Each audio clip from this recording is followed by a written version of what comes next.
mañana tienen examen, aparentemente hoy también tuvieron, así que bueno, igual tenemos que tener porque estamos un poquito atrasados con el tema del cronograma, entonces tenemos que apretar un poquito el acelerador, ¿verdad? Bueno, hoy vamos a tener clase, mañana tienen el examen, ¿verdad? Sí. Bueno, está bien.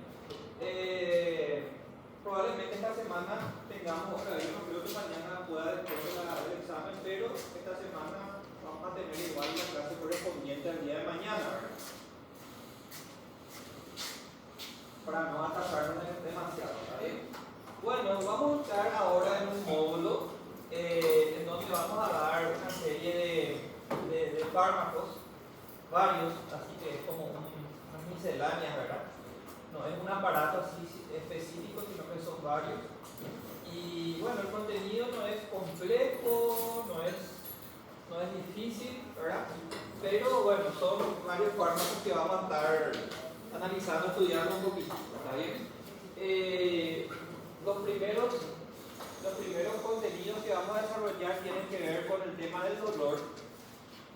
Entonces, vamos a dar una pequeña introducción para que no sea para que el contenido que vamos a dar, que vamos a desarrollar, no sea muy, digamos, abstracto, muy así de repente, como que muy teórico. Vamos a dar la clase de hoy una pequeña introducción de lo que tiene que ver con los fármacos que vamos a abordar en las siguientes clases, ¿verdad? Entonces vamos a estudiar un poquito lo que es el dolor, ¿verdad? Entonces, por más de que ustedes de repente ahora todavía no estén estudiando a profundidad las patologías, recién ahora lo están haciendo. Hablando de eso, ¿qué módulos desarrollaron hasta ahora en fisiopatología, chicos? Para saber un poquitito, ¿qué módulos desarrollaron hasta ahora? ¿Sí? ¿Ion infeccioso, ion renal y ahora? Ahora están comenzando el neuro, ¿sí? Esos tres temas, ¿sí? ¿Y en anatomía patológica?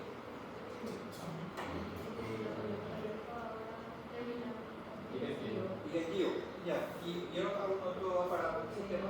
Respiratoria, cardiovascular. Lleva respiratoria, lleva de la parte cardiovascular, bueno, está bien. Entonces, hay un poquito de contenido entonces para trabajar con ustedes. Entonces, porque el tema de farmacología pues es eso, ¿verdad? Es hablar de fármacos, de medicamentos para tratar de enfermedades. Entonces, por eso cuesta un poquito dar el tercer curso. Porque muchas de las cosas, cuando ustedes mismos leen sus libros, se van a dar cuenta que ya como que se asume que ustedes ya conocen algo de las enfermedades, ¿verdad? Entonces, por eso cuesta un poquitito, pero bueno, igual lo vamos haciendo y bueno, vamos tratando de dar también así a la par. Bueno, el tema del dolor, ¿sí? Yo sé que ya, bueno, veo que ya dieron algunas enfermedades en anatomía patológica sobre todo, ¿verdad? En donde muchas enfermedades se manifiestan con dolor, ¿verdad? Probablemente en fisiología también habrá hablado algo de dolor cuando dieron especialmente la parte de neurosemiología, fisiología y cosas así, ¿verdad? Entonces, pero yo les pregunto ahora, si le hago una pregunta así, como para que ustedes contesten. Imagínense que están en el examen final y alguien les pregunta, bueno, ¿qué es el dolor? ¿Cómo ustedes responderían? ¿Cómo? Es la respuesta a un estímulo. ¿Por qué respuesta? Así como, no digo que tengo lo que me está diciendo, pero quiero saber más. O sea que es esa sensación que es respuesta a un estímulo. Bueno, está bien, o sea, es lo que vos sentís, ¿verdad? Como respuesta a un estímulo. ¿Está bien? Está muy bien, ¿sí? Pero ¿a vos te parece que es completa esa definición? Si yo te digo, por ejemplo, es una sensación como respuesta a un estímulo, ¿qué le podrían agregar? Está bien. Tiene sentido, o sea, tiene lógica lo que dice la comparación.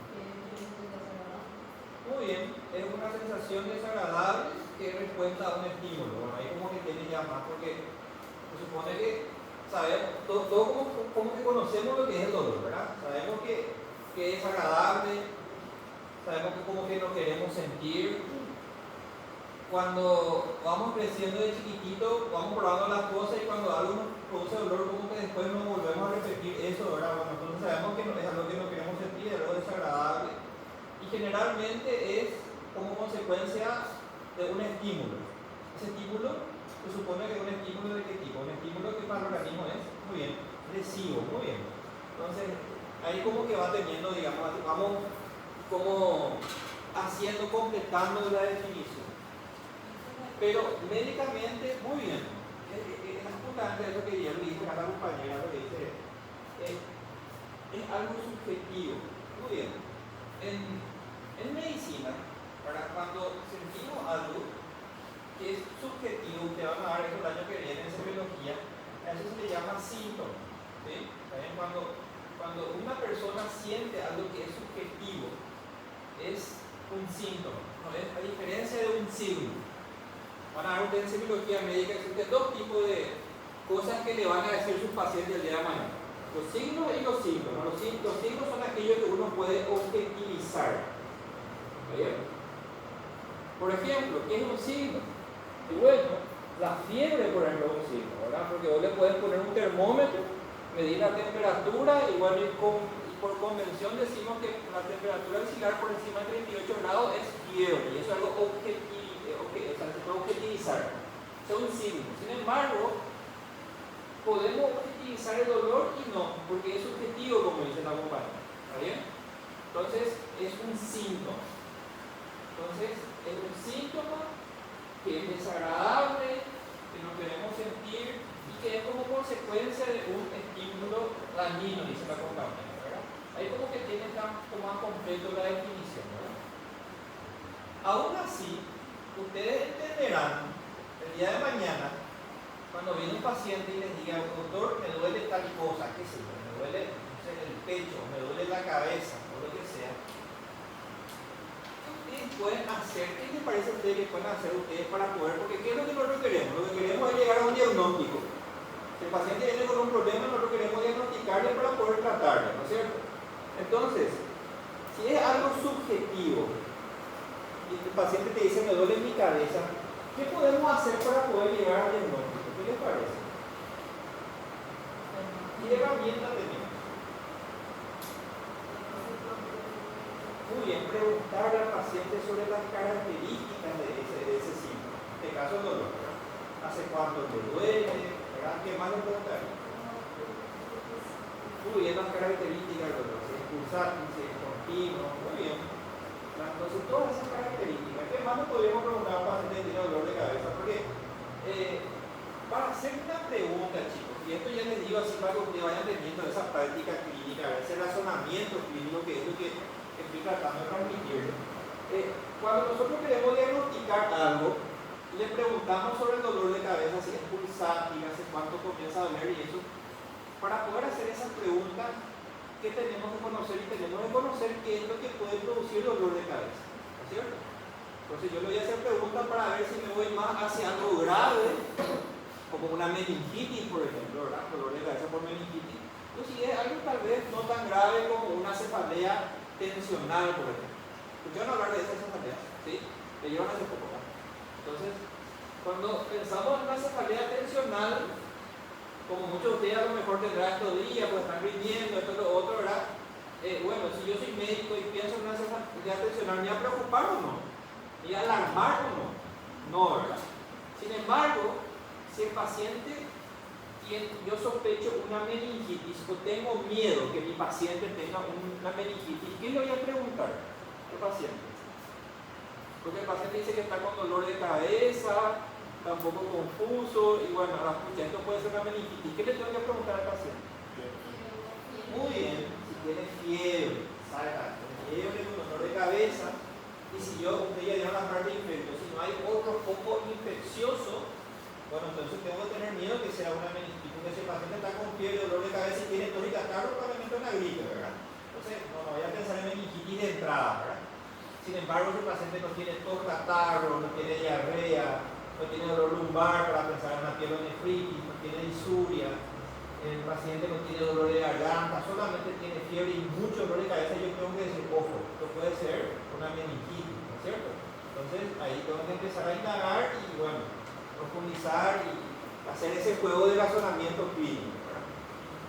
Muy bien, entonces el dolor es un síntoma, es subjetivo, el paciente te manifiesta como una experiencia desagradable y lo más importante, yo para hacer el diagnóstico tengo que pensar en las posibilidades. Si me duele la cabeza, ¿cuáles son las posibilidades?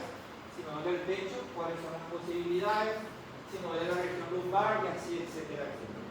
¿Qué les parece? ¿Les parece que es un síntoma frecuente o no? Es extremadamente frecuente, ¿sí? Probablemente la primera causa o el primer motivo, si ustedes van a trabajar el día de mañana en urgencias o van a hacer consultorio, sea cual fuese la especialidad que elijan, probablemente el principal motivo de la consulta que van a tener con su paciente va a ser el dolor, ¿sí? Porque es muy frecuente, extremadamente frecuente.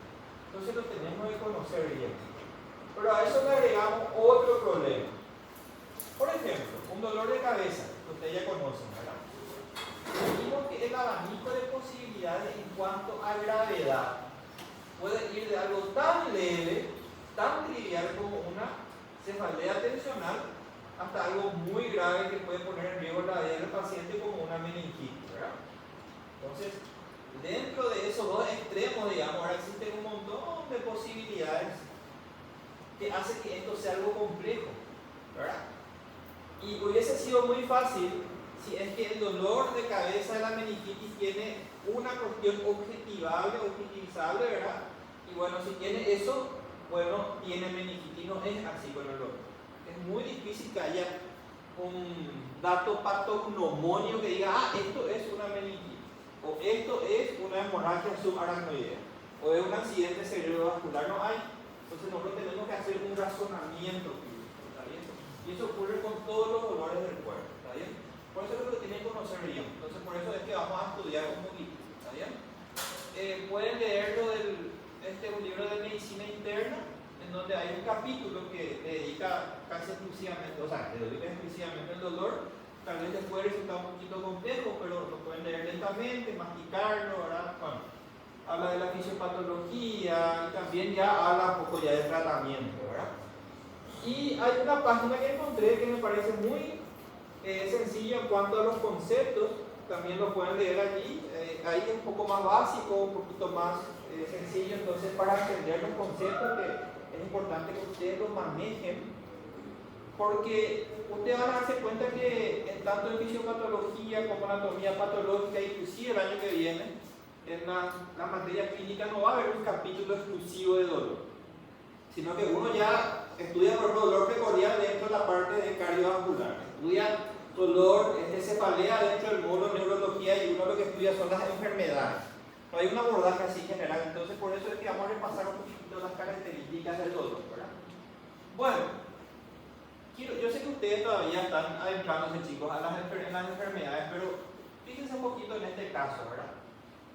Un paciente de 26 años, ¿sí?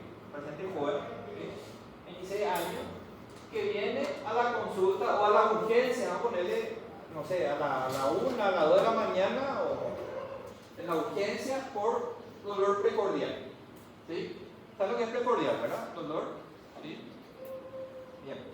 Entonces, nosotros cuando estamos ante un paciente, recabamos datos, ¿verdad? Para hacer el razonamiento clínico. Le preguntamos sus antecedentes actuales, lo que tiene que ver con lo que ahora le pasa, significa eso. El paciente dice que hace 3 días que le está doliendo la región retroesternal, o sea, le duele aquí, ¿sí? Comenzó de forma insidiosa hace 3 días, ¿verdad? Como que un poquitito iba doliendo, ¿verdad? Pero fue progresando con el correr de los días hasta dolores muy intensos, ¿sí? La sensación es como una puntada, el paciente dice como que siente como una puntada, ¿sí? Que inició en reposo y que cede pero muy parcialmente con analgésico, o sea que no cede del todo. Por ejemplo, tomó paracetamol y un ibuprofeno, ¿está bien? ¿Está? Y le pasa parcialmente, no le pasa del todo, ¿verdad? Entonces yo les pregunto a ustedes, chicos, con lo que ustedes saben, con lo que ustedes estudiaron y leyeron, ¿verdad? ¿Se puede hacer una idea de lo que le podría estar pasando al paciente? Ahora yo les voy a preguntar, para ir así a poquito, ¿verdad? Me voy a ayudar, ¿verdad? ¿Qué es lo que más, como yo les dije, cuando viene un paciente que tiene un síntoma, entonces yo lo que tengo que hacer es inmediatamente abrir mi archivo en mi cabeza, ¿verdad? Y ver todas las posibilidades. ¿Qué es lo que puede estar pasando? Para que yo les pueda hacer lo que dijimos, preguntarle e indagar para que yo pueda llegar a un diagnóstico. En este caso, un dolor precordial, más todavía retroesternal, o sea, acá en el medio, ¿sí? ¿Qué es lo que tenemos que siempre, cuáles son las posibilidades? Y dentro de esas posibilidades, cuando el paciente dice que le duele acá el pecho, ¿qué es lo que más tengo miedo?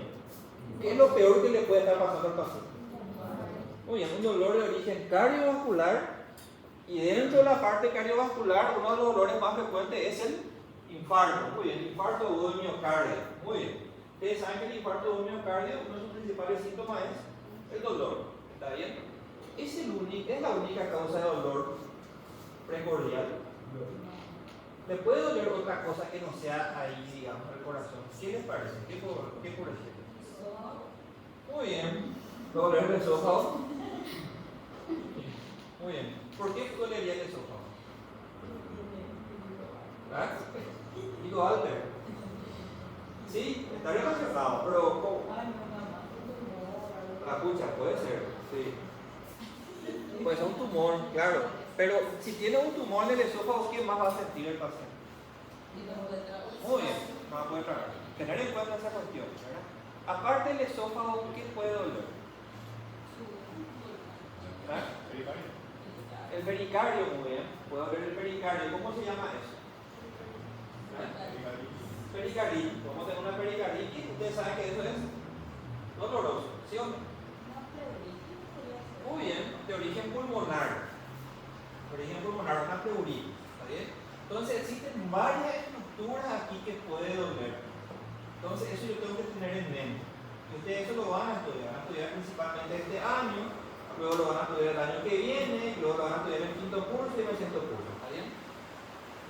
Ahora, volvamos a nuestro paciente, ¿verdad? Tener en cuenta esas cuestiones, lo que más tengo miedo es un dolor de origen cardiovascular, tener en cuenta que puede ser otras posibilidades. Ahora, vamos a nuestro paciente, 26 años. Lo que yo más tengo miedo es que sea un infarto. ¿Es común un paciente de 26 años que tenga infarto? ¿Qué ustedes creen? ¿Qué piensan? No es común, ¿verdad? Ahora ya a cambiar la pregunta. Por tener 26 años, yo descarto 100% que sea un infarto. No puedo descartar, ¿verdad? Medicina, están las excepciones, ¿verdad? ¿Cierto?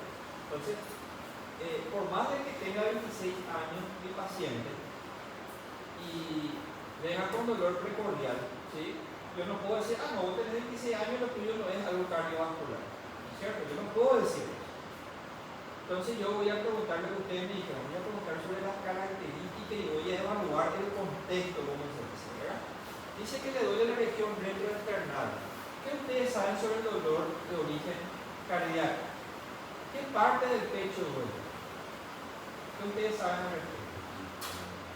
¿Duele más en el medio o duele más a la izquierda o a la derecha? ¿Qué ustedes saben? Generalmente es un dolor retroesternal, que te van a dar eso. Y hoy vamos a hablar un poquitito que cuando duele una víscera, ¿sí? Cuando duele una víscera, generalmente duele en la línea media. Por eso cuando yo estoy en la guardia y viene un paciente joven y dice, le duele acá, y te muestra acá la parte izquierda, su pecho, ¿verdad? Generalmente a mí me da cierta tranquilidad, ¿está bien?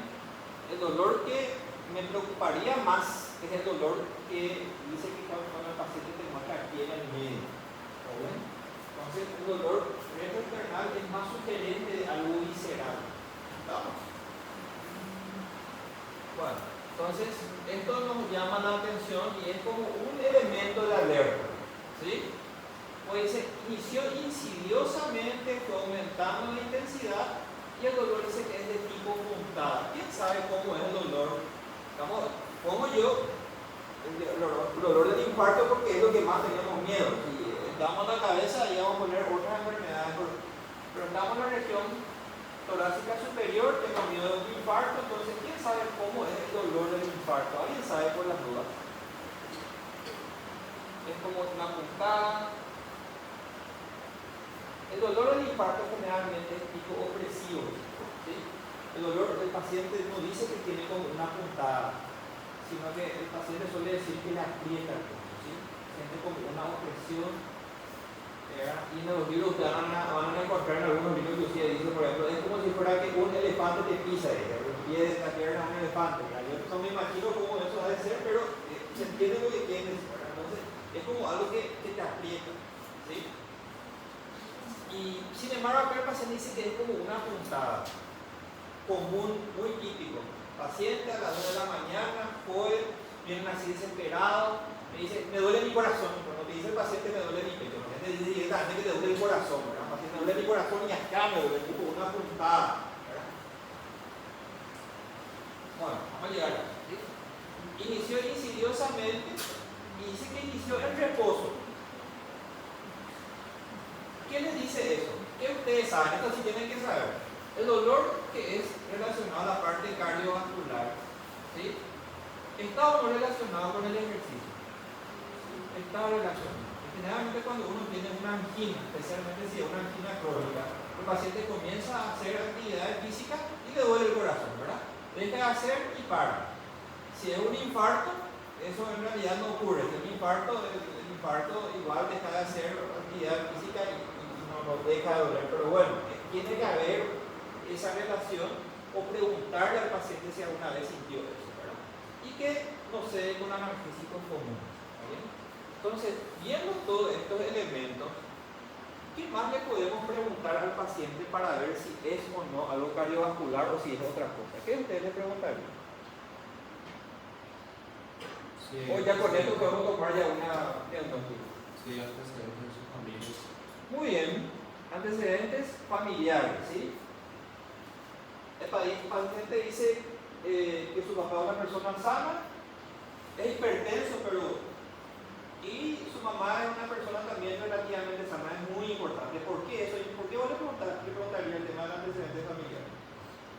Porque puede ser que sea más susceptible a tener Muy bien, problemas porque cardiovasculares. existe una predisposición, ¿verdad? Y específicamente ustedes van a estudiar esto que familiares jóvenes menores de 50 años que tuvieron infarto, la carga de una persona que vuelva a tener una patología cardíaca aumenta muchísimo. Entonces, ese es un dato muy importante. Muy bien, ¿qué más? Sí, suele tener a menudo el dolor.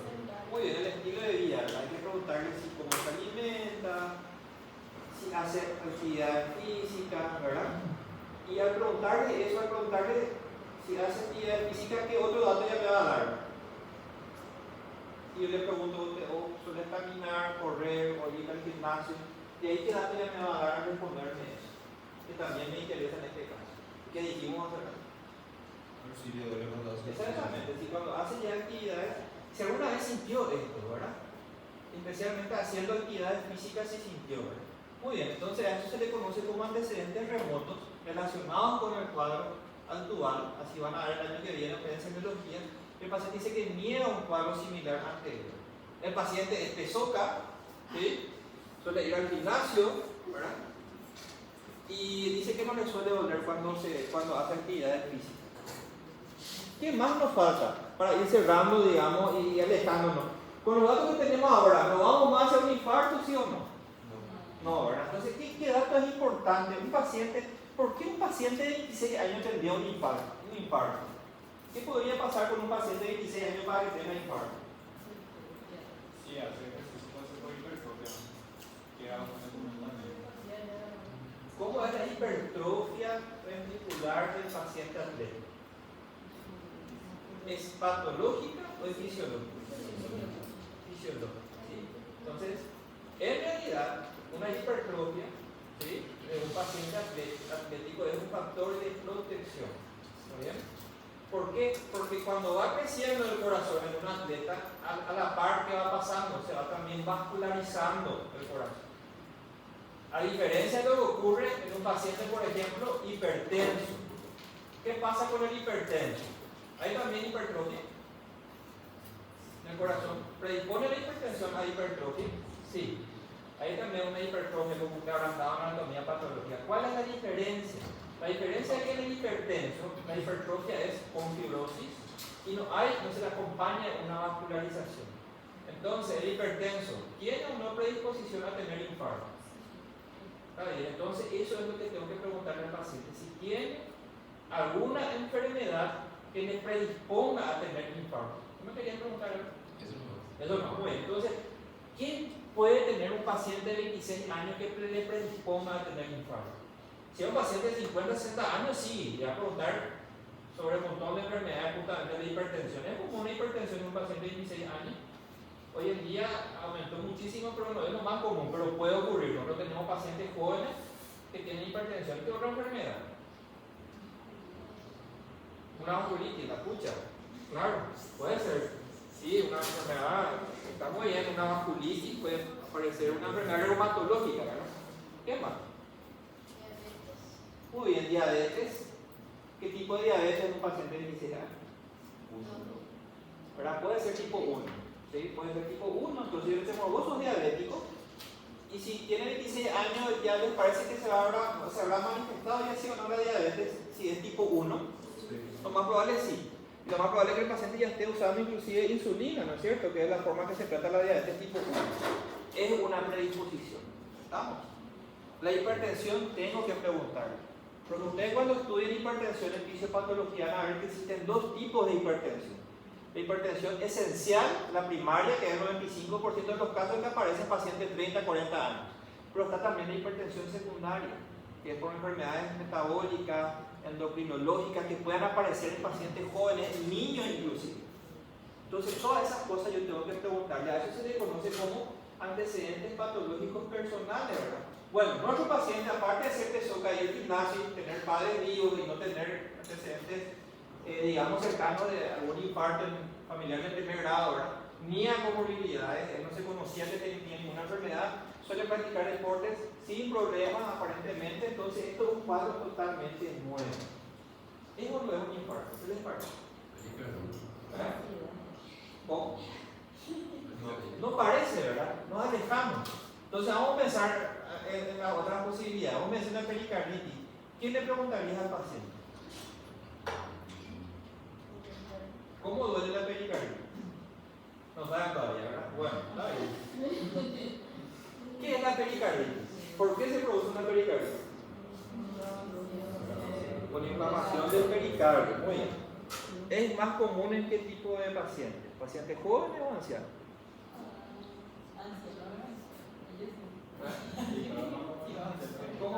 ¿Cuál suele ser la causa de la inflamación del pericardio? Una infección, finalmente una infección. O sea, puede ser infeccioso, ¿verdad? Y bueno, pero ¿en qué contexto? Bueno, está bien, no se van a preocupar, ustedes me lo dieron. Me dijeron que hace rato esofagitis, me dijeron, ¿verdad? Vamos a pasar a otra etiología, ¿verdad? Porque puede ser una esofagitis, mira que le duele el retroesternal, insidioso, le duele mucho a un paciente aparentemente desde el punto de vista cardiovascular sano. Y si es una esofagitis, ¿cómo les parece a ustedes que duele la esofagitis? ¿Cuáles son las características de un dolor que tiene esofagitis? El esofagitis, chicos, es el famoso Clajay que uno tiene, ¿verdad? ¿Está bien? Entonces el Clajay tiene así como un reflujo y le duele aquí la región atrás del cuerpo. ¿Suele ser agudo o crónico eso? ¿Qué les parece? ¿Es algo que una vez no va a tener o va a tener así cada vez que qué cosa? Cada vez que tiene un cargo ahí, ¿verdad? Probablemente, por ejemplo, como un pastel mandillo, ahora habrá un vellú que es la harina de maíz, y el vellú mestizo por lo menos tiene harina de maíz, ¿verdad? Probablemente le va a producir cierta acidez y eso puede ser. Entonces, ¿qué te va a hacer el paciente? ¿Va a haber una relación con qué? Con las comidas, ¿verdad? O típicamente el paciente tiene esofagitis, come todo, se va, se acuesta y siente algo como amargo en la boca, ¿verdad? Y suele tener tos crónica, le duele la garganta. Entonces, esas cosas yo le tengo que preguntar a este paciente. Vos cuando comés así, tomás mate, tomás tereré, tomás un café muy fuerte, cuando comes una empanada, una fritura, te suele doler. Bueno, el paciente dice que no tiene nada de esos síntomas. Además, dice que se cuida mucho en la comida porque es que toca. Y Entonces, no parece que sea una esofagitis. ¿Qué más puede ser? La pleuritis, dijeron los relatos. La pleuritis, ustedes saben cómo es la pleuritis, conocen, ¿no? La pleuritis es una inflamación de la pleura. ¿Sí? ¿Eh? ¿La escuchan? ¿No? ¿No? Bueno. ¿Conocen ustedes la pleuritis es la inflamación de la pleura? ¿Por qué se puede inflamar la pleura? ¿Qué les parece? Generalmente, chicos, ocurre en la neumonía. Cuando uno tiene una neumonía, hay un pequeño derrame pleural, se inflama la pleura y típicamente la pleuritis es así, es un dolor bien puntual. El paciente suele decir, doctor, ¿sabe que tengo tos y cuando toso me duele? O respiro así profundo y siento tuyo código el paciente, ¿verdad? Y te va a decir, me duele acá, te va a decir, es bien así localizado. Porque es un dolor así superficial, ¿entienden? Porque ustedes esto sí saben para anatomía, ¿qué es lo que duele? ¿Duele la pleura visceral o la parietal? La pleura parietal es la que es dolorosa. Entonces, vamos a hablar nosotros de cuando el dolor más superficial, mejor localizado. Entonces, el paciente suele decir que le duele aquí y le dice al paciente que cuando respira profundo le ataja la respiración. Ese es el dolor de la pleura. Y como generalmente, no siempre, pero como está relacionado a la neumonía, ¿qué te va a hacer el paciente que tiene? Que tiene tos, catarro, palo gripal, fiebre, etc.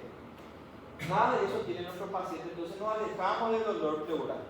¿Qué otra cosa? ¿Qué otro motivo puede ser un chico de 26 años que viene a la 1 a la 2 de la mañana y dice que te duele acá? ¿Qué puede ser? Ansiedad. Muy bien, una crisis de ansiedad y es lo más frecuente. Entonces, yo le pregunté todo lo que le preguntamos hasta ahora, nos alejamos ya de algo cardiovascular, nos parece una pleuritis, nos parece una esofagitis. Entonces, yo pienso en una ansiedad, que está bien, porque la ansiedad, tipo de dolor por ansiedad, tiene que ser un dolor por descarte, ¿no es cierto? La ansiedad, no existe un estudio que yo pueda hacer para diagnosticar la ansiedad, eso se hace a través del interrogatorio y descartando otras cosas, ¿verdad? Entonces, ¿qué yo le voy a preguntar si pienso en ansiedad? Exactamente, sería lo que te preocupa, ¿verdad? Sin entrar en preguntas muy íntimas, preguntarle si tiene algún problema familiar, ¿verdad? Algún problema económico, si tuvo algún desenlace grave esta semana, si estaba pensando en algo, todas esas cosas le preguntamos. Y cuando es ansiedad, el paciente ya te dice, sí, doctor, y empieza a llorar y te dice que esto se peleó con la novia, que esto, lo otro, papá, ya comienza ahí. Bueno, entonces eso suele ocurrir, ¿sí? Cuando es ansiedad, vos le sentís al paciente que está preocupado, que está ansioso, si hay algo que por ejemplo, le despidieron del trabajo, un problema familiar, un duelo, por ejemplo, ¿verdad? Todas esas cosas. Y si el paciente te dice eso, bueno, es muy sugerente y yo puedo hacer un diagnóstico clínico. ¿Entienden? Pero este paciente dice que no tuvo ningún problema, que es el hijo del dueño de Mona Lisa, ¿sí? Que no estudia medicina, ¿sí? Entonces tiene la vida solucionada, ¿sí? Tiene una linda novia o novio, no importa eso, ¿verdad? Y no tiene un conflicto, ¿verdad? Aparentemente, ¿verdad?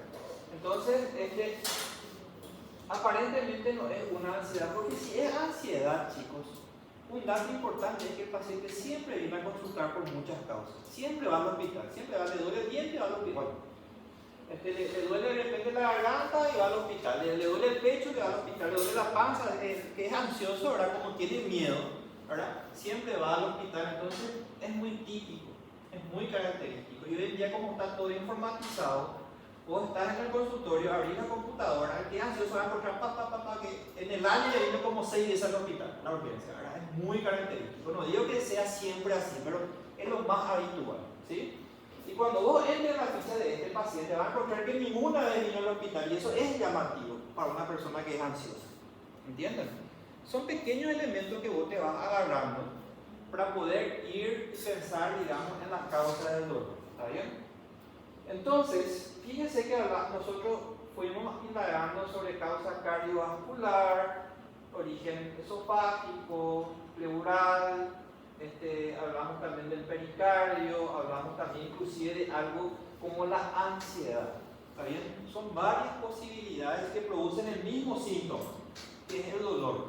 ¿Entienden? Entonces, ahí vamos a ir entonces hablando un poquitito. Cuando hablamos de dolor, entonces hablamos de algo que nos produce un efecto desagradable, algo que no queremos sentir, a no ser que sea un masoquista o algo así, ¿verdad? No queremos sentir, que queremos alejar de eso. Es algo que todos conocemos, pero se dan cuenta que no es tan fácil de definir, ¿verdad? Esta es la definición de la Asociación Internacional para el Estudio del Dolor, que es una experiencia desagradable que tiene un componente sensitivo y tiene también un componente emocional, que se asocia a una lesión real a los tejidos, ¿verdad? Esta es una definición que trata más o menos de englobar de lo que estamos hablando, ¿está bien? Fíjense que dice que tiene dos componentes, sensitivo y emocional.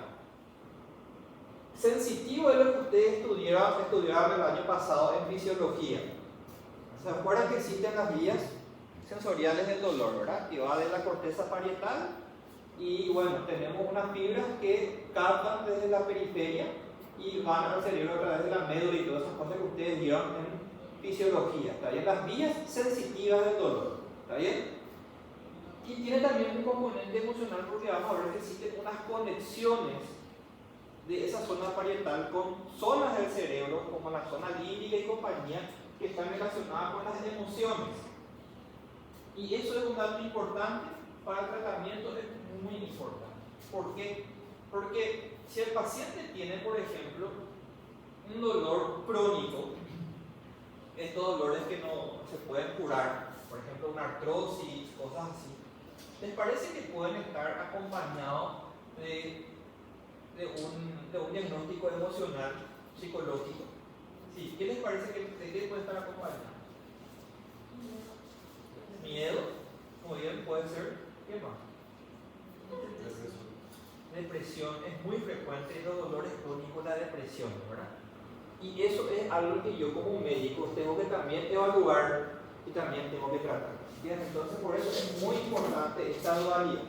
Entonces no solamente voy a tratar con un analgésico, sino que si es un dolor crónico principalmente, tengo que ver cómo está emocionalmente mi paciente, ¿verdad?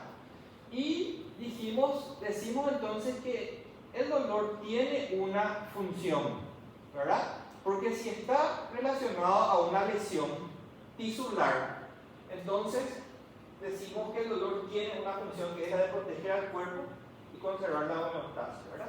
Mediante que la detección, localización e identificación de procesos que pueden producir daño en el cuerpo.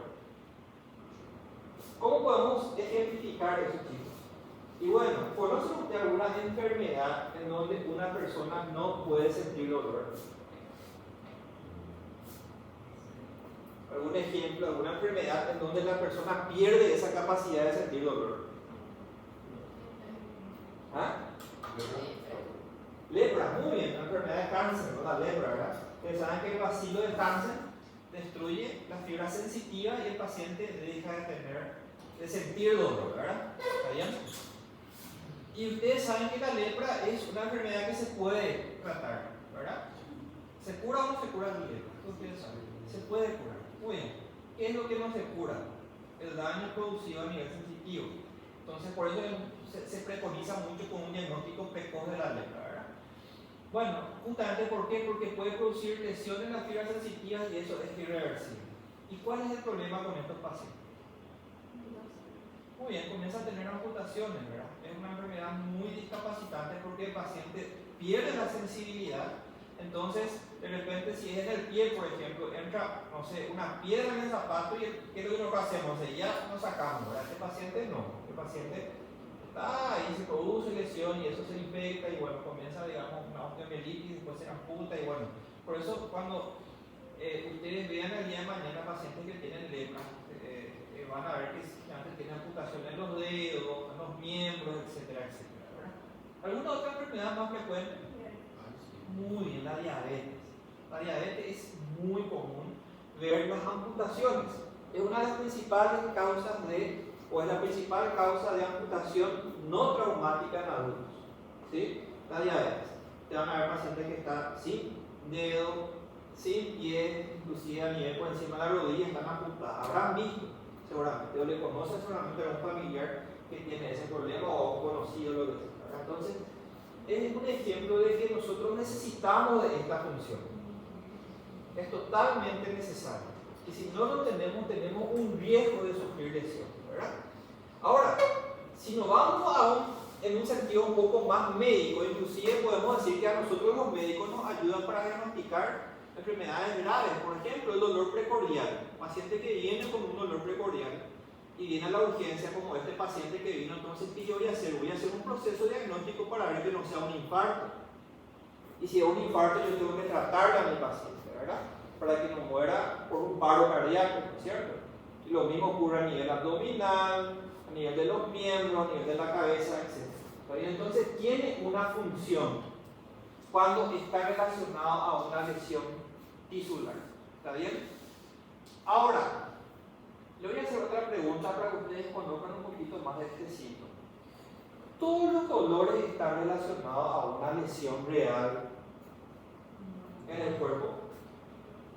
¿No? ¿Algún ejemplo? Ansiedad. Muy bien, la ansiedad. En la ansiedad uno hay una lesión, ¿verdad? Tisular, pero el paciente siente dolor, ¿no es cierto? Dice que le duele el pecho, generalmente lo más común es que le duele el pecho, ¿verdad? Entonces, en ese caso, el dolor solemos llamarlo, es un dolor más bien de tipo funcional, ¿verdad? ¿Conocen algún otro dolor? La ansiedad es un buen ejemplo. Otro ejemplo. Yo he visto personas que, o sea, se le dispara, pero no se le acierta, o es falso la bala. Ellos sienten como si de verdad lo hubieran disparado. Y eso probablemente está muy relacionado con lo que dijiste, con la ansiedad, un estrés post-trauma, ¿verdad? Se asustó demasiado grande y siente, ¿verdad? Ahora, te con otro ejemplo, un paciente que se le disparó y se le amputó un miembro, por ejemplo, ¿sí? Y se le quitó el miembro. Vamos a poner que se le amputó acá, ¿verdad? Y el paciente viene y dice, me duele mi pie, y ya no tiene más tiempo, es un chiste negro, ¿verdad? Un humor, pero es real, ¿verdad? ¿Escucharon hablar de eso? Sí. Muy bien, el famoso dolor miembro fantasma, muy bien. Eso como un dolor real. El paciente siente que le duele la punta del pie, ya no tiene más pie, ¿verdad? Bueno, ese es otro tipo de dolor. Pero en ese caso sí hubo una lesión porque hubo una amputación, ¿no es cierto? ¿El hormigueo qué sería? Muy bien, el hormigueo es una parestesia, ¿sí? La parestesia también es un síntoma, ¿está bien? Y generalmente es por lesión a nivel de los nervios. Cuando es famoso está mucho tiempo sentado, por ejemplo, sobre una superficie dura, ¿sí? Qué sé yo, una grada, por ejemplo, ¿verdad? Después de ir y explicando en la ¿verdad? Le duele todo, ¿verdad? Eso es porque tu nervio ahí se está comprimiendo, ¿verdad? ¿Y por qué cuando la persona tiene pánico es normal que tenga parestesia? Parestesia, siempre como movimiento, los miembros y todo eso. Eso está dentro de lo que es, cuando uno tiene una crisis de pánico, es una enfermedad psicológica que se llama trastorno generalizada de la ansiedad. El paciente siente parestesia, palpitaciones, de hecho que está taquicárdico, se dispara por aumento de la adrenalina, se dispara, está taquicárdico, siente parestesia, siente dolor y todas esas cosas. Eso es un trastorno psicológico y no está relacionado, justamente es un tipo de dolor que no está relacionado a una lesión, sino que más bien es algo bien aquí de origen neurogénico, ¿verdad? Es un dolor, vamos a hablar un poquito más adelante de eso, de origen neurogénico, ¿verdad? Un dolor funcional se le llama. A ver, por ejemplo, ya con otro ejemplo más común, la cefalea tensional. Cuando uno está sobrecargado, está estresado y de repente tiene ese famoso dolor porque está cansado, lo que sea, ¿verdad? Está relacionado con una lesión o una crisis migrañosa, por ejemplo, ¿verdad? Yo le pregunto a usted, si viene un paciente que tiene una crisis de migraña, ¿verdad? Y usted le hace un análisis de sangre para ver si no hay un proceso inflamatorio a nivel del cuerpo que se puede medir con la proteína C reactiva y compañía, ¿va a estar elevado o no esos parámetros inflamatorios? No, si le hacemos una tomografía o una resonancia buscando una lesión tisular a un paciente que tiene una crisis migrañosa, ¿vamos a encontrar algo alterado, sí o no? No va a haber, no hay. Entonces, allí, por ejemplo, cambia un poquitito ese concepto de que para que haya dolor, sí o sí tenga que haber una lesión. ¿Entienden? Entonces ahí hace que este síntoma sea un poquito más complejo. ¿Por qué? Porque no hay una lesión tisular. Si tengo un dolor de garganta es fácil. Le doy al paciente algo para que disminuya el dolor de garganta, le trato y le va a pasar el dolor. Lo mismo ocurre con el infarto mismo, ¿verdad? Al paciente le duele porque hay un desbalance entre el aporte de oxígeno y el consumo de oxígeno en el corazón, ¿verdad? Entonces le coloco un stent al paciente, ¿verdad? Voy a volver con el flujo sanguíneo de las coronarias y le va a pasar el dolor, ¿entienden? No le doy un dilatador coronario, ¿verdad? Y le va a pasar el dolor. Pero cuando tengo un problema como la migraña, la cefalea tensional, las crisis de pánico, el estrés, son dolores funcionales donde no hay un órgano dañado así específicamente. Entonces el dolor ahí es más complejo. En ese caso, el mismo dolor se convierte en la enfermedad. Por eso es que se tuvo que cambiar, en el 2021 se cambió la definición y ahí ya agregaron la Asociación Internacional para el Estudio del Dolor, agregaron ya ese componente funcional que le hacía falta. ¿Está bien? Bueno, entonces, fisiopatológicamente dijimos que se acompaña a reacciones psíquicas y reacciones físicas. Esto es muy importante. Estos elementos son muy importantes, en muchos casos nos ayudan a hacer el diagnóstico. Por ejemplo, un paciente que viene por hipertensión arterial, ¿verdad? Es muy común, ¿verdad? Viene el paciente y en la urgencia te dice, ¿por qué vení? Y vengo porque tengo presión alta, te dice el paciente, ¿verdad? Pero ¿qué te pasa, verdad? Porque ustedes ya sabrán de que la presión arterial está muy influenciada por muchos elementos, ¿verdad? Está influenciada por el calor. Si vos, por ejemplo, hiciste, estabas trotando, te medí la presión, probablemente va a estar elevada, ¿sí? Y si tenés dolor, también va a estar elevada. Entonces, muchas veces nosotros tenemos que decirle, ¿pero qué es lo que vos sentís? Tengo un dolor de cabeza, se peleó con el marido, no sé, con la señora a las 9 de la 10 de la noche, viene con una cefalea intensa, y eso fue lo que probablemente alzó su presión, ¿verdad? Entonces, muchas veces comete el error de que viene el paciente y se le da un antihipertensivo de entrada y el paciente ni siquiera es hipertenso, ¿verdad? Entonces, al preguntarle que tiene dolor de cabeza, vos, ¿cómo les parece que vas a bajar el dolor? ¿Cómo va a bajar la presión? ¿Verdad? Calmando el dolor. Calmando el dolor, de tranquilizar al paciente y la presión inmediatamente baja, ¿verdad? Entonces, son pequeños elementos que influyen mucho en la decisión del tratamiento, ¿verdad? A veces le da todo eso de Samba, especialmente si es un dolor visceral, ¿verdad? El paciente que por la verdad pasado una vez, que vos sentís más de baño, te estás tajando y el baño después te da todo ese de Samba y inclusive puede bajar tu presión, ¿verdad? También pueden pasar, eso es el famoso mecanismo vasovagal, ¿verdad? Cuando se estimula el vago, baja la presión, inclusive puede tener como un 5, que se llama, así como hay gente que se desmaya, ¿verdad? Y lo contrario, ¿verdad? Esto es más bien por una estimulación simpática, ¿verdad? Midriasis, taquicardia, hipertensión puede ocurrir cuando hay mucho dolor. ¿Está bien? Entonces, son hallazgos relacionados con el dolor. Muchas veces calmamos el dolor y esto también pasa, ¿verdad? Esto es una clasificación que ustedes lo van a dar mejor el año que viene, y ya lo habrán dado ustedes en fisiología, que dependiendo de dónde nazca el dolor, ¿verdad? El estímulo doloroso se siente de diferentes formas. Por ejemplo, cuando es superficial es en la piel y las mucosas. El dolor es muy bien localizado, ¿sí? Tal es así que si yo le digo a un paciente o a una persona que cierre su ojo y yo agarro con la punta de un alfiler o una jeringa y yo le estimulo, digamos, ahí, qué sé yo, el ángulo inferior de la escápula, el paciente te va a decir, o te van a decir, me está estimulando ahí el ángulo inferior de mi escápula. Si es superficial, se siente bien localizado. Sin embargo, cuando más profundo es menos localizado. Tal es así que cuando el dolor nace en un órgano, en una víscera, generalmente no hay una relación entre el lugar de la víscera, ¿verdad?, y el sitio del dolor. Por eso es que el dolor precordial de un infarto generalmente no suele doler aquí en la región izquierda, por más que el corazón esté a la izquierda. Lo más común, el dolor típico, es un dolor acá, retroexterno. ¿Entienden?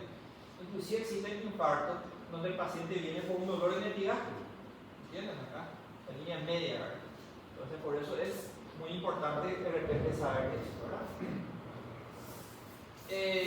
existe inclusive otra clasificación en donde clasifica el dolor somático versus visceral. ¿Verdad? Somático es cualquier estructura que no sea una víscera. Y el visceral es en un órgano. ¿Verdad? Las características, la intensidad varía mucho y principalmente la localización. ¿Verdad? Cuando es superficial es muy bien localizado. Si es profundo, por ejemplo, si tengo una tendinitis acá del tendón largo del bíceps, difícilmente un paciente llega y diga, ¿sabes qué, doctor? Me está doliendo mi tendón largo del bíceps. No te va a decir, ¿verdad? Pero ¿qué le va a doler? Le va a doler todo acá el hombro, ¿verdad? ¿Entienden? Es menos localizado, pero se siente en el hombro, ¿verdad? Sin embargo, si el dolor es más profundo, si es visceral, generalmente es en la línea media. ¿Está bien? ¿Cuál es la importancia de estudiar esto, chicos? La importancia es que esto nos va a ayudar a hacer un diagnóstico. Tal vez a ustedes todavía les cueste un poquitito, porque ustedes van a estudiar las enfermedades este año y cuando vayan estudiando esas enfermedades, el dolor precordial de la angina, de una, por ejemplo, disección de aorta, ¿sí?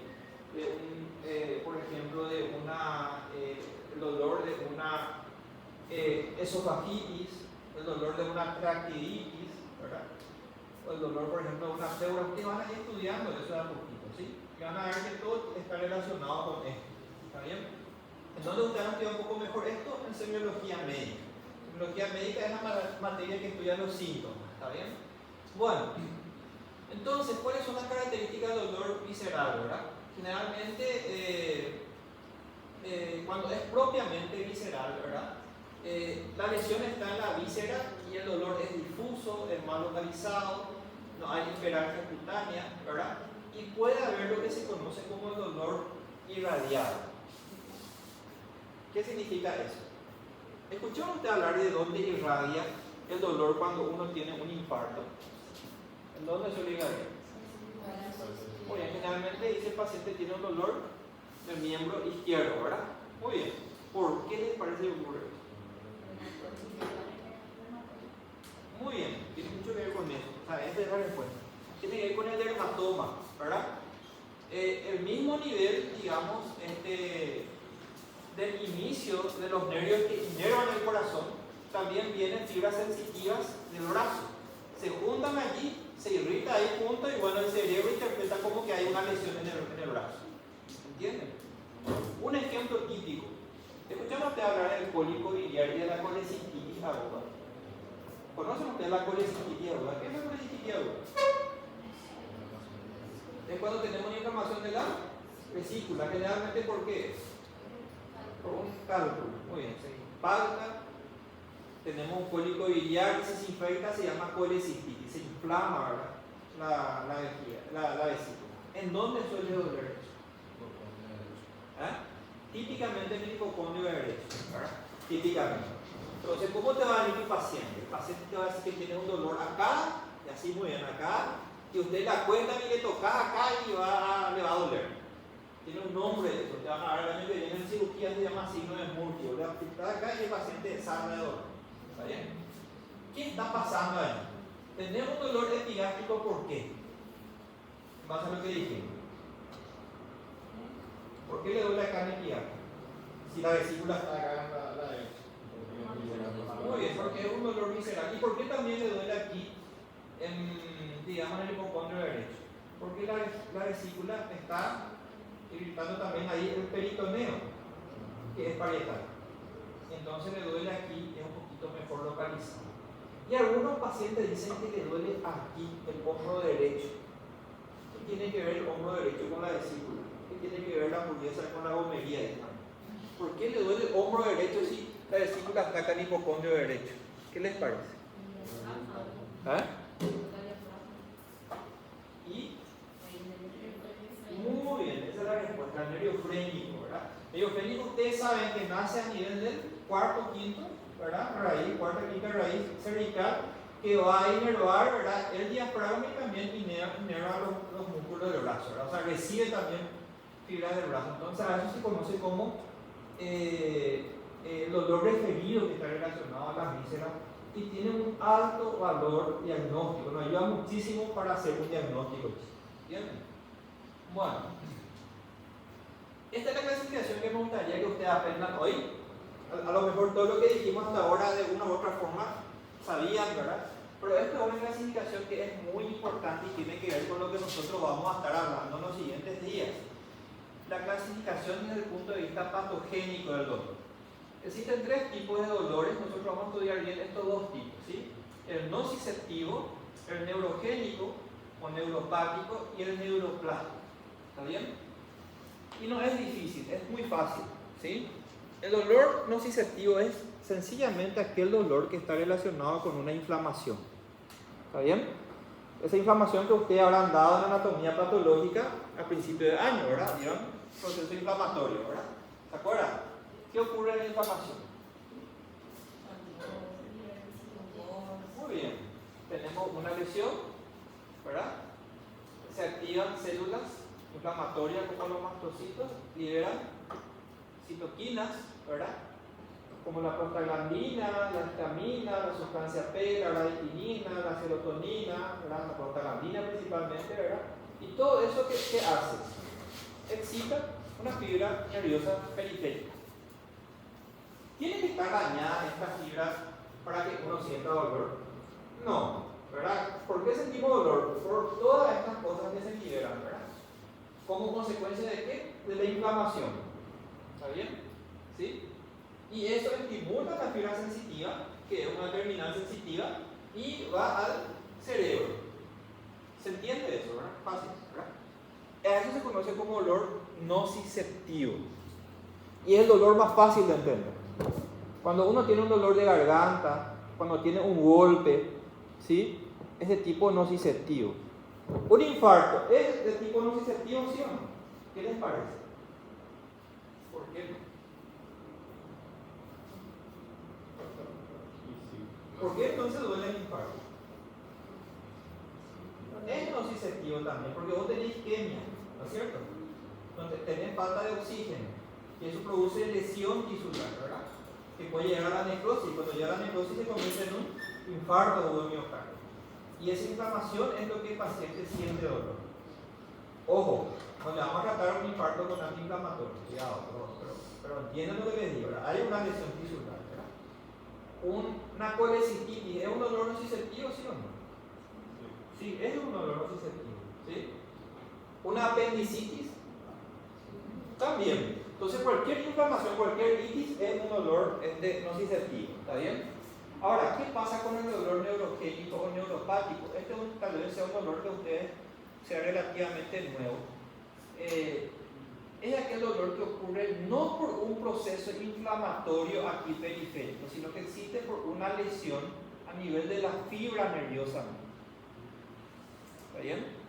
Tengo una lesión de este nervio sensitivo y esto se irrita a este nivel, no se inflama, se irrita a este nivel y es como un cable pelado que empieza a tirar potenciales de acción, recorre, digamos, la acción y va al cerebro, y el cerebro ¿cómo interpreta?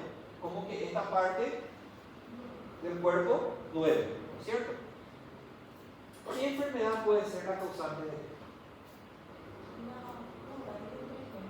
Muy bien, la neuralgia trigémina. La neuralgia trigémina es donde el paciente siente dolor en esta parte, ¿no es cierto? O buscas esta parte de la cara, no hay nada, no hay inflamación, no hay nada, pero el problema está en el quinto par craneal, ¿no es cierto? El problema está ahí en el ganglio y eso está disparando. Entonces es una neuralgia. Muy bien, ese es un buen ejemplo de dolor neuropático. ¿Está bien? O neuroplástico. Otro ejemplo. Otro ejemplo muy común, chicos, es la diabetes. ¿Sí? La diabetes puede producir ambas cosas. Puede producir anestesia y también puede producir mucho dolor. Lo que se conoce como polineuropatía diabética. El paciente que viene por hormigueo, sensación de que le queman las manos, los pies. Pues te van a escuchar, es un dolor en guantes y calcetines, porque típicamente duelen las dos manos, los dos pies. El paciente dice que le duele mucho y no hay nada en la mano, no se ve nada. Y la hiperglicemia produce una lesión de las fibras nerviosas, produce una polineuropatía, por eso se llama polineuropatía, y eso es lo que genera este dolor. ¿Entienden? Es un ejemplo de dolor. El dolor del miembro fantasma que dijimos hace rato, cuando uno tiene una amputación, se cortó el nervio que va, digamos, al pie y ese muñón ahí muchas veces queda irritado. El paciente siente como que le duele el pie, pero es por la lesión a nivel del tronco nervioso. ¿Entienden? Entonces, todos esos son ejemplos de dolores neuropáticos.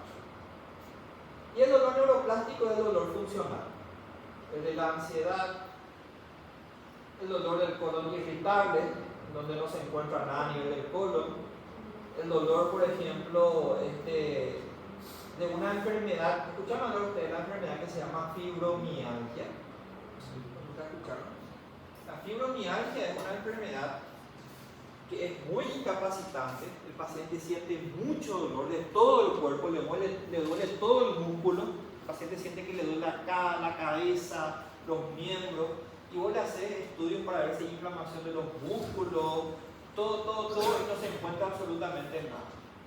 Se cree que es un trastorno neurológico, ¿sí?, en donde existe una disminución del umbral del dolor y el paciente está predispuesto a sentir dolor, sin que haya una lesión real y sutil. Es el dolor neuroplástico, tiene que ver con la plasticidad neurológica. ¿Está bien? Entonces, esos son los tres tipos de dolor. ¿Qué ustedes creen? ¿El tratamiento va a ser o no similar? ¿Qué a ustedes les parece? No. ¿Acá qué voy a utilizar? Si ahora me rasgo sin haber dado de farmacología, ¿qué tipo de medicamento voy a utilizar en este tipo de dolor? Muy bien, los AINES, los antiinflamatorios, ¿cierto? Y acá, ¿un antiinflamatorio me ayudaron? No, tengo que utilizar otro tipo de medicamento. Un medicamento que actúa a nivel de las membranas de los nervios. ¿Está bien? Por eso es que aquí generalmente se utilizan anticonvulsivantes o se utilizan antidepresivos, porque los antidepresivos, como ya hablamos, como la amitriptilina, la duloxetina, son medicamentos que actúan a nivel de las membranas celulares. Y eso ayuda, disminuye la emisión de potenciales de acción, ¿verdad? Y esto es inclusive más complejo, muy difícil de tratar. Los dolores como la fibromialgia, el colon irritable, son dolores que tienen muchos componentes, tienen un componente emocional, psicogénico, bueno, algo, por eso les dije que en esto no íbamos a hablar mucho, pero en esto sí, vamos a ir hablando con el correr de los días, ¿verdad? Entonces, el dolor nociceptivo, el dolor de la inflamación, ya hablamos de eso, el neuropático, son lesiones a nivel del sistema nervioso somatosensorial, que puede ser periférico o central. Las características suelen ser como quemazón, como hormigueo, descargas eléctricas, como algo frío, como puntadas, tienen muchas cualidades, se llama, ¿verdad? Y suelen ser intensos y bueno, generalmente por lesiones a nivel de los nervios, ¿verdad? Y estas son todas las enfermedades que pueden producir lesiones neurológicas, como la polineuropatía diabética, las neuralgias, por ejemplo, el trigémino, como dijo la compañía, o la neuralgia posherpética, paciente que tuvo herpes zóster, ¿verdad? Ustedes saben que el virus de la varicela va, ¿se acuerdan? Los ganglios, ¿verdad?, nerviosos, ¿verdad? Eso se activa, ¿verdad?, cuando bajan las defensas y luego desaparece. Y luego el paciente de por vida queda como un dolor ahí. No hay más nada en la piel, pero el paciente sigue sintiendo dolor. Eso es por la lesión que produjo el virus en el nervio de forma crónica, ¿verdad? Y bueno, es uno de los dolores más intensos y difíciles de tratar, ¿verdad? El dolor del miembro fantasma, la radiculopatía, por ejemplo, la lumbociatalgia. El paciente tiene como una compresión radicular y le duele todo el miembro, ¿verdad? Y así. Bueno, entonces hay algo que hablamos ya nosotros en algún momento, del efecto placebo y el efecto nocebo, ¿verdad? El efecto placebo es cuando el paciente siente una mejoría, ¿no es cierto?, cuando uno se le sugestiona. Muy bien, entonces vos le sugestionás al paciente a que tu tratamiento va a funcionar, hablamos ya de eso, ¿se acuerdan? Y entonces el paciente tiene, digamos, un efecto positivo, ¿verdad? Y el nocebo, ¿se acuerdan que hablamos de esto cuando hablamos en las primeras clases, ¿verdad? Es lo contrario, cuando vos le sugestionás, le metes temor al paciente, va a sentir más dolor. ¿Se acuerdan que hablamos, dimos el ejemplo del paciente que se va a inyectar una penicilina y una persona ve que se inyectó y a ese paciente le va a doler más porque ya está con miedo, ¿verdad? Entonces es el efecto nocebo, ¿verdad?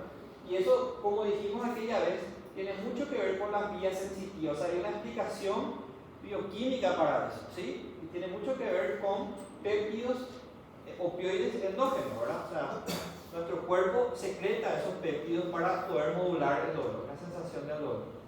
Esto es la relación del dolor con las cuestiones emocionales, ¿sí? Dijimos que hay una relación entre el dolor crónico por sobre todo y síntomas como enfermedades como la depresión, la ansiedad, el temor, ¿verdad? Y está relacionado a eso a nivel neurológico, ¿verdad? Bueno, ¿se entiende, chicos, lo que estuvimos hablando? Entonces, en base a esto nosotros vamos a hacer un diagnóstico y en base a eso nosotros vamos a hacer un tratamiento, ¿está bien? Una forma de clasificar desde el punto de vista clínico todo lo que dijimos es el dolor agudo. El dolor agudo es cualquier dolor que comienza así de forma reciente. Por ejemplo, un dolor de garganta, ¿sí? Cuando estás bien y de repente cuando te comienza a doler la garganta, tenés fiebre, revisás, placa, eso es un dolor agudo. Generalmente dura menos de 3 meses por convención, ¿verdad? Está producido generalmente por un daño, una apendicitis, una colecistitis, todos son dolores agudos, ¿verdad? Tiene un fin, que es evitar mayor lesión, como estuvimos hablando, fácil diagnóstico y el tratamiento generalmente es, la mayoría de las veces es un mecanismo nociceptivo, ¿está bien? Inflamatorio. Sin embargo, aquel paciente que tiene migraña, por ejemplo, es un dolor recurrente, ¿sí? O que tiene artrosis, por ejemplo, que si bien es también nociceptivo, la artrosis, ustedes saben que la artrosis no se cura, entonces el paciente crónicamente tiene dolor de rodilla, ¿verdad? Puede ser, todos los dolores neuropáticos son dolores crónicos. La polineuropatía diabética, la neuralgia posherpética, la neuralgia del trigémino, son todos dolores que no se curan generalmente, ¿verdad? El dolor del neuroplasma y el neuroplástico también suele ser dolores crónicos. Entonces se dan cuenta que el dolor crónico suele ser más complejo, ¿verdad? No siempre hay un daño, no hay un fin. En este caso el dolor se convierte en la enfermedad. La migraña de por sí, la enfermedad es el dolor. No es que hay un daño neurológico, ¿verdad? Y el tratamiento suele ser más difícil, ¿verdad? Entonces este paciente que estudiamos hace rato, ¿se acuerdan? El chico ¿con qué diagnóstico? ¿Qué le vamos a hacer a este paciente? Si le viene a hacer a la 1 de la mañana como dijimos hace rato. ¿Qué les parece? ¿Cuál es el diagnóstico? ¿Con qué usted? Antes que nada, ¿le parece un dolor con todo lo que dijimos, algo cardiológico, sí o no? No parece. Entonces, ¿qué es lo que le pasa a nosotros? Si no tiene pirosis, si no tiene reflujo, no tiene todo catarro, nada. ¿Ah? ¿Algo psicógeno? Pues no parece, el paciente es muy... Como dato dice que tuvo un episodio de paro respiratorio hace 2 semanas. Y ahí está algo que usted dice. Si le pedimos electro, por ejemplo, a este paciente y viene con este electro. Ustedes tuvieron hace poco un curso de electro, ¿verdad? Bueno, por lo menos, ¿es normal o no este electrocardiograma? ¿Ah? ¿Por qué no es normal? ¿Qué? ¿Por qué? Es todo diferente. Fíjense que estas son las 12 derivaciones. 1, 2, 3, ¿verdad? ABR, ABF, y estas son las derivaciones precoriales. Estas son las de miembros, las precoriales, y estas dos que están acá son 2, que es acá, ¿verdad? Una tira de ritmo se le llama a esto, y B1, que está acá, es otra tira de ritmo, ¿verdad? ¿Es o no normal? ¿Por qué no es normal?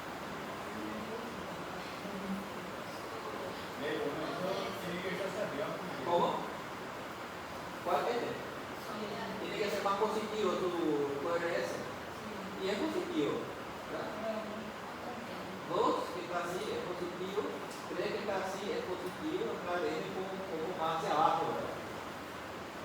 Bueno. ¿Qué le llama la atención?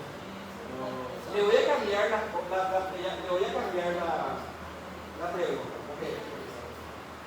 Bueno, decimos que el ritmo es, en primer lugar, cuando vemos un electrocardiograma, ¿qué tenemos que ver? En primer lugar, el ritmo, si es regular o irregular, ¿cierto? Según esta tira de ritmo que está acá abajo, ¿es un ritmo regular o irregular? ¿Qué les parece? Parece regular, ¿verdad? Se agarra una hoja, se pone, ¿verdad? Marcamos y vamos comparando los espacios entre los QRS, ¿verdad? Sin hacer esto,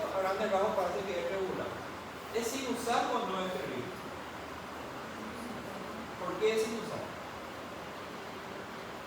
Muy bien, porque hay una onda P seguido de un QRS. P, QRS, P, QRS. Entonces es un ritmo regular, es sinusal, ¿está o no taquicárdico? Sinusal significa que el estímulo comienza en el nódulo sinoauricular, ¿cierto?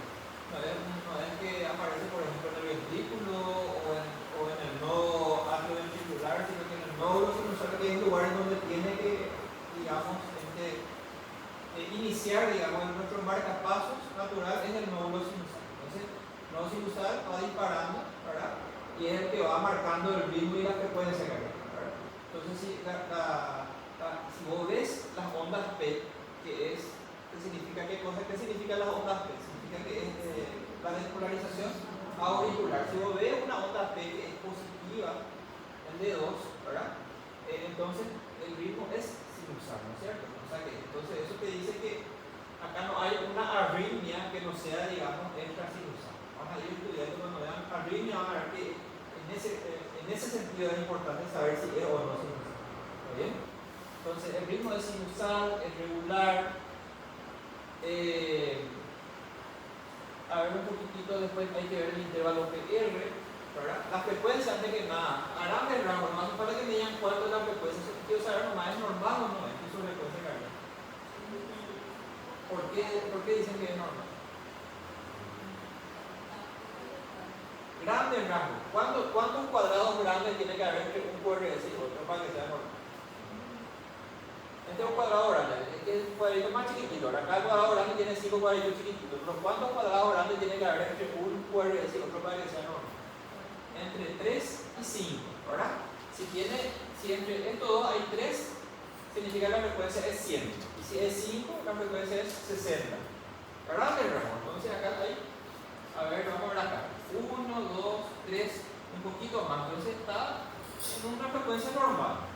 ¿Está bien? Entonces es un ritmo regular, es sinusal, la frecuencia cardíaca está normal. Después tenemos que ver el intervalo PR, que tiene que haber entre 3 y 5 cuadraditos aquí, que en este caso está normal.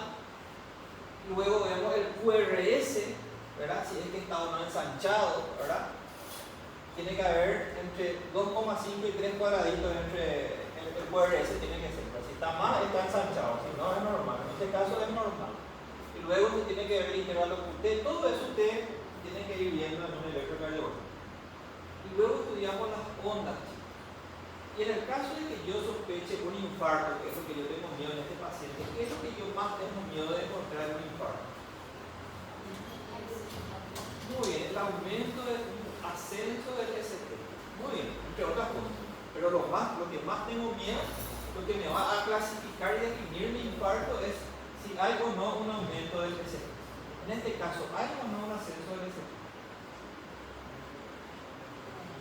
¿Qué les parece? ¿En dónde?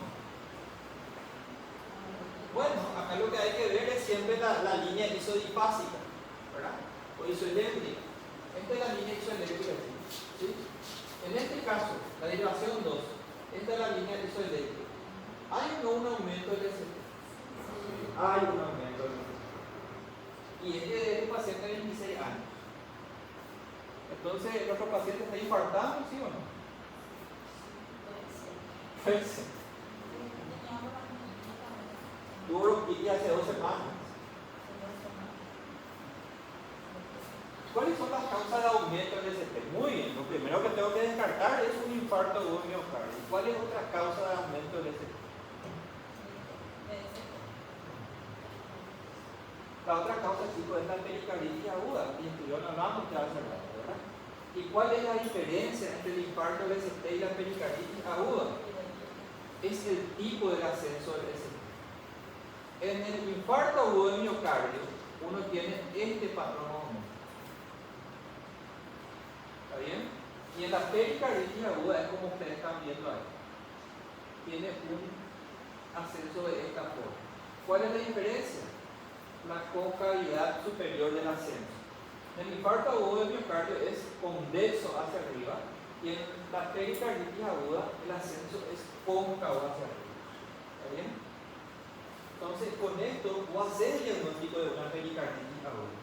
Si es que de repente vos estás a la 1 de la mañana con este chico y no te cierra, o estás con dudas, lo mejor es un trastorno congénito, por algo estás teniendo un infarto, no sé, porque no es ansioso, no está con ansiedad, no está, digamos, no parece que tenga una vida donde haya preocupaciones, pero tampoco parece un infarto, vos haces un electro y con esto vos haces el diagnóstico de una pericarditis aguda. Y más todavía con esto, porque la pericarditis aguda generalmente es una inflamación del pericardio y generalmente ocurre entre 2 a 3 semanas después de un cuadro viral. ¿Entienden? Entonces vos con eso no hace falta más hacer ningún otro estudio, no hace falta internar al paciente, pedirle enzimas cardíacas. Bueno, para la pericarditis, para descartar una miopericarditis muchas veces suele pedir enzimas cardíacas, ¿verdad? Pero en fin, porque el tratamiento es muy diferente, ¿verdad? Porque en el infarto o miocardio, ¿cómo les parece a ustedes que van a tratar? ¿Cómo se trata el infarto o miocardio? Tenemos que utilizar medidas antiisquémicas para revascularizar nuestra coronaria. Sin embargo, la pericarditis aguda, ¿cómo ustedes creen que se trata? Con antiinflamatorios, ¿entienden? Totalmente diferente del tratamiento. Por eso es importante llegar a un buen diagnóstico. Y para hacer un buen diagnóstico nosotros tenemos que siempre plantearnos una hipótesis de qué es lo que le está pasando al paciente. Si le duele el pecho, ¿por qué le duele el pecho? Lo que yo no puedo hacer es, viene un paciente a la 1 de la mañana y te duele el pecho, bueno, toma un analgésico y le mandas a la casa sin que vos tengas una idea de qué es lo que le puede estar pasando al paciente. Si este paciente tiene una miopericarditis, por ejemplo, eso puede ser algo grave. ¿Está bien? Generalmente la pericarditis aguda en pacientes jóvenes tiene buen pronóstico. Pero si tenés una miopericarditis, el paciente puede hacer una insuficiencia cardíaca y eso puede ser peligroso. Entonces vos le pedís enzimas cardíacas y todas esas cosas para descartar eso. ¿Entendés? Vos le mandás a la casa porque pensaste que era una crisis de ansiedad y después al día siguiente el paciente tiene una insuficiencia cardíaca. ¿Entienden? Bueno, entonces para ver, por ejemplo, la necesidad o no de hacer un estudio auxiliar de diagnóstico. Paciente que viene con cefalea a la 1 a las 2 de la mañana o a cualquier hora en la urgencia, dice que le duele la mitad de la cabeza, un paciente joven sin comorbilidades, no tiene fiebre, ¿en qué ustedes van a pensar? ¿En cefalea tensional o si es migraniana, ¿en qué van a pensar? Una migraña, ¿hay una tomografía? No, ahí sí no la alarma, ¿por qué le pido una tomografía? Ahora, si tengo un paciente de 60 años, diabético, que está con mucho dolor de cabeza, una cefalea que nunca en su vida sintió, le han pedido una tomografía. Tengo que pedir, porque ese paciente puede estar haciendo una CD, ¿entienden? Entonces, por eso es que yo tengo que evaluar todo ese contexto para ver si le ha pedido o no un método auxiliar diagnóstico. Lo mismo este paciente de 26 años, ¿verdad? Y ustedes están trabajando en una unidad de salud de familia ya en Tangamandapio, ¿verdad? En Tangamandapio no hay ni electro para hacer, ¿verdad? Y viene un paciente así con dolor y está agitado y simplemente ustedes están siempre el paciente viene, cuadro de ansiedad y todas esas cosas, le van a mandar a 10 kilómetros al paciente para hacerse un electrocardiograma. No es necesario, puede estar con una crisis de ansiedad, ¿entienden? Entonces, para eso, vos tenés que evaluar el contexto, evaluar el síntoma para ver si vas a pedir o no un estudio, ¿sabes? Entonces, después vos confirmás la hipótesis si podés y ahí vas a tratar, ¿verdad? Y aliviar el dolor siempre, ¿entienden? Entonces, lo que siempre hacemos es, dependiendo de dónde duele, tenemos que siempre pensar en qué es lo peor que puede pasar. Por ejemplo, una cefalea, que sea una cefalea secundaria, meningitis, hemorragia, tumor, etc., ¿verdad? Si el dolor torácico, la parte cardiovascular.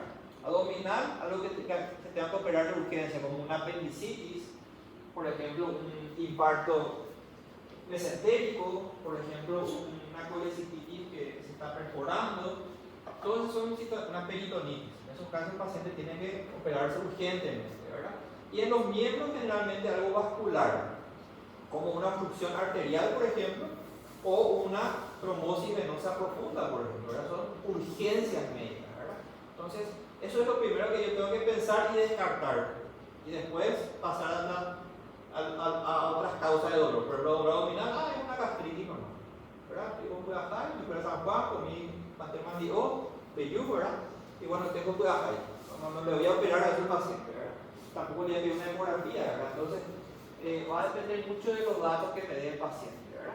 Entonces, tener en cuenta el contexto clínico, paciente joven de 26 años, no tiene comorbilidades, que soca, difícilmente que sea una enfermedad cardíaca, ¿verdad?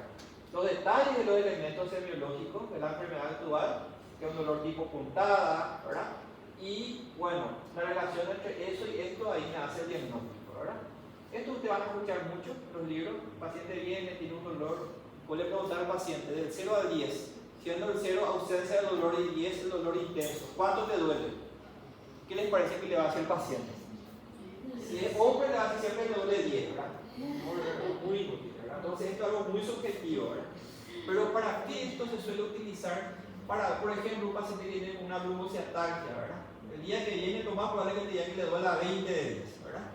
Entonces al día siguiente vos le inicias un tratamiento y todas esas cosas, y al día siguiente vos le vas preguntando, ¿verdad? ¿Y ahora qué tal? Y ahora ya me duele 8. Entonces es para hacer un seguimiento, ¿verdad? Entonces este se llama escala numérica verbal, del 0 a 10, ¿verdad? Después está, por ejemplo, esto. Es muy subjetivo esto, obviamente, pero sirve sobre todo para hacer un seguimiento. Y bueno, para terminar, chicos, y con esto terminamos, ¿cuál es el arsenal terapéutico que nosotros tenemos farmacológico para tratar el dolor? ¿Cuáles son los medicamentos, los fármacos que son para tratar el dolor? A ver. Los analgésicos antiinflamatorios, ¿verdad? ¿Conocen alguno de ellos? A ver. El ibuprofeno, después. Diclofenac, ¿qué más? Ketorolac, muy bien. Todos esos son AINES. Actúan en dónde? En el proceso inflamatorio. ¿Ustedes saben cuál es el mecanismo de acción? ¿Cuál es el mecanismo? Muy bien, y es una enzima que produce una citoquina que se llama prostaglandina, que es el encargado, digamos, de estimular la fibra sensible. ¿Está bien? Entonces, ¿en qué tipo de dolor nos va a ser útil los AINES? Los dolores de tipo nociceptivo. No se olviden de eso, ¿sí? Bien, ¿qué otro analgésico conocen aparte de los AINES?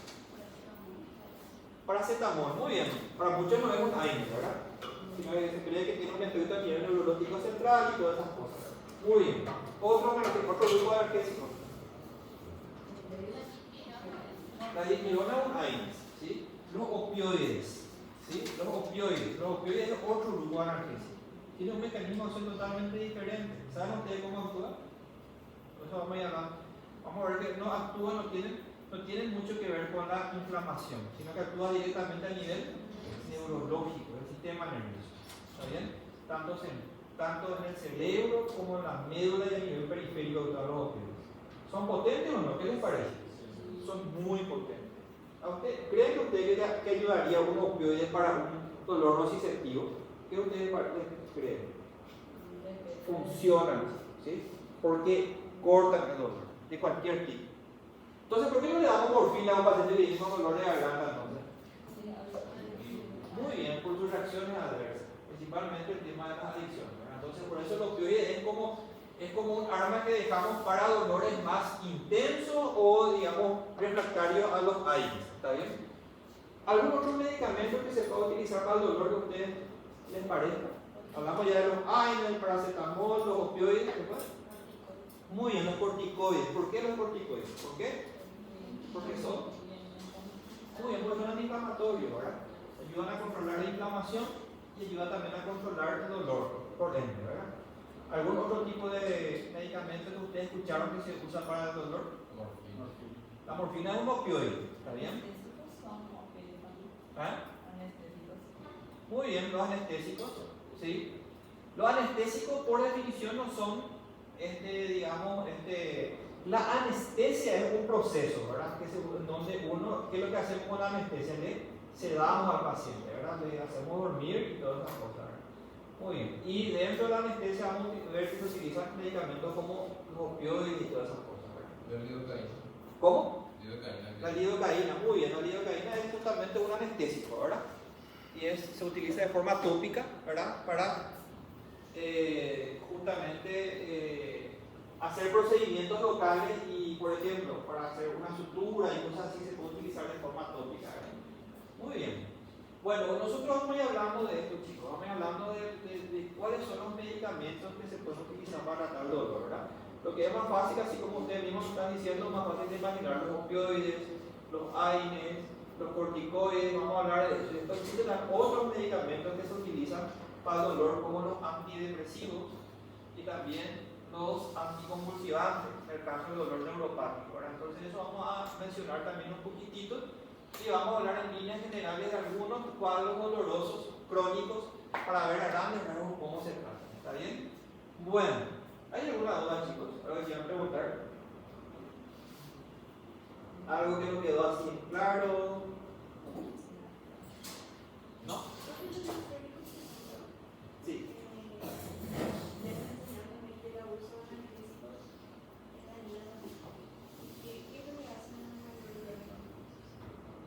¿Cómo tratamos? Y eso, la respuesta es depende de cuál es la causa de tu dolor crónico. ¿Está bien?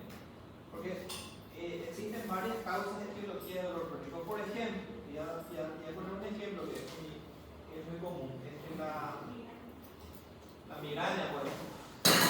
Cuando veamos migraña, vamos a ver de que están los medicamentos que se utilizan para las crisis migrañosas, y entre esos están los AINES, ¿verdad?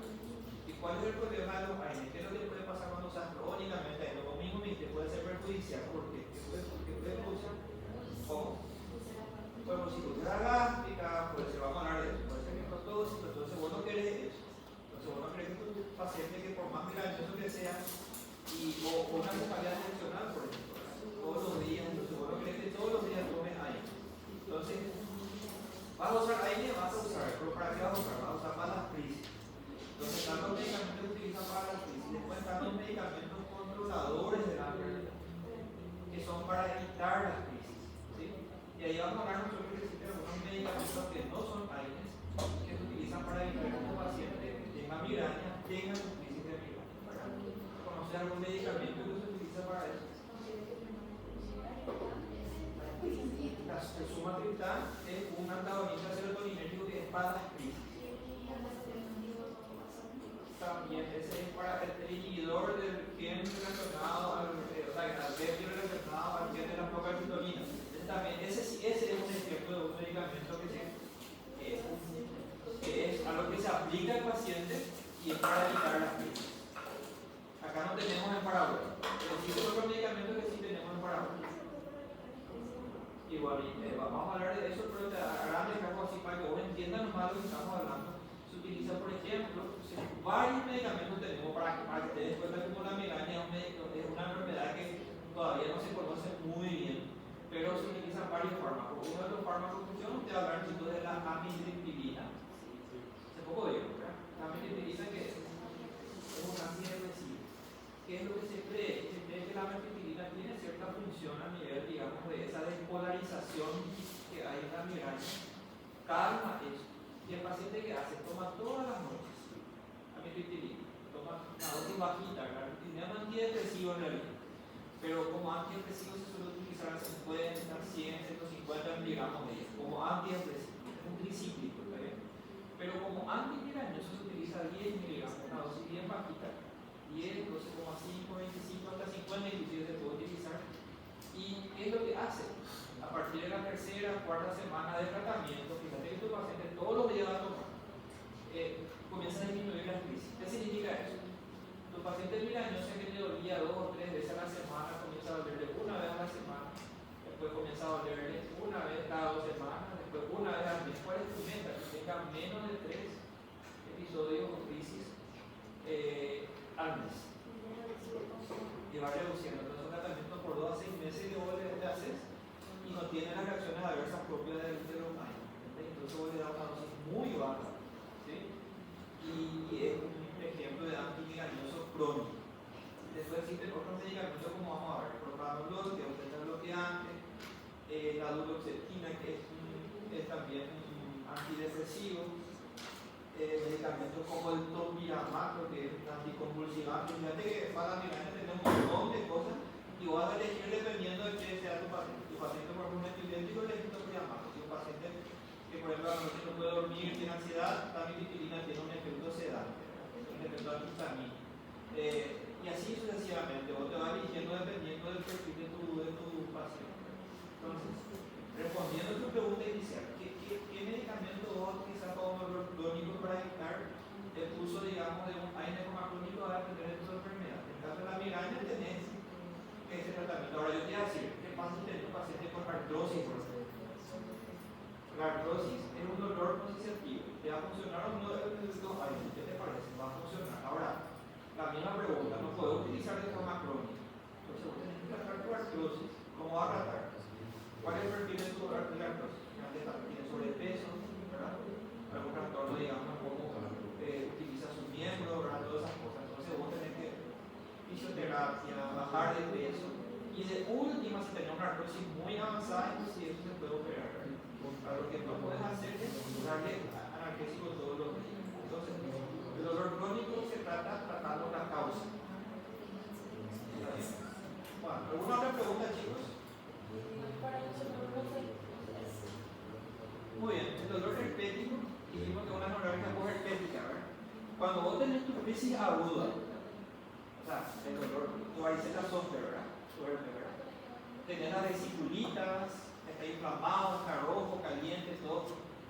¿Qué mecanismo te parece que hay nociceptivo o neuropático? En ese momento así, cuando tenés tu crisis herpética. Sí, porque está inflamado, entonces le puedes dar paracetamol, le puedes dar una analgésico. Ahora, la neuralgia herpética, por definición, vas a estudiar eso la noche que viene, es aquel dolor que aparece no en el momento en que está tu erupción, sino que aparece generalmente 4 semanas después, digamos, en tu neuralgia. Vos le ves la piel y ahí casi no se ve nada, el paciente siente como descargas eléctricas, le duele muchísimo. Entonces ahí se utiliza un dolor que es para un mecanismo de dolor neuropático. Entonces se utilizan anticonvulsivantes, como la pregabalina, la gabapentina, vamos a hablar de eso. O la carbamazepina, ustedes dieron carbamazepina en anticonvulsivante, ¿verdad? La carbamazepina es un anticonvulsivante, ¿verdad? Entonces se utiliza eso como tratamiento. No vas a usar vos AINE. O le das AINE al paciente, no va a tener ninguna mejora. Tienes que darle sí o sí un anticonvulsivante o un antidepresivo como la amitriptilina o la duloxetina que ayuda a estabilizar la membrana del nervio para calmar el dolor. Y es crónico. Otra pregunta, chicos. Bueno, voy a llamar la lista, ¿sí? A ver un poquitito.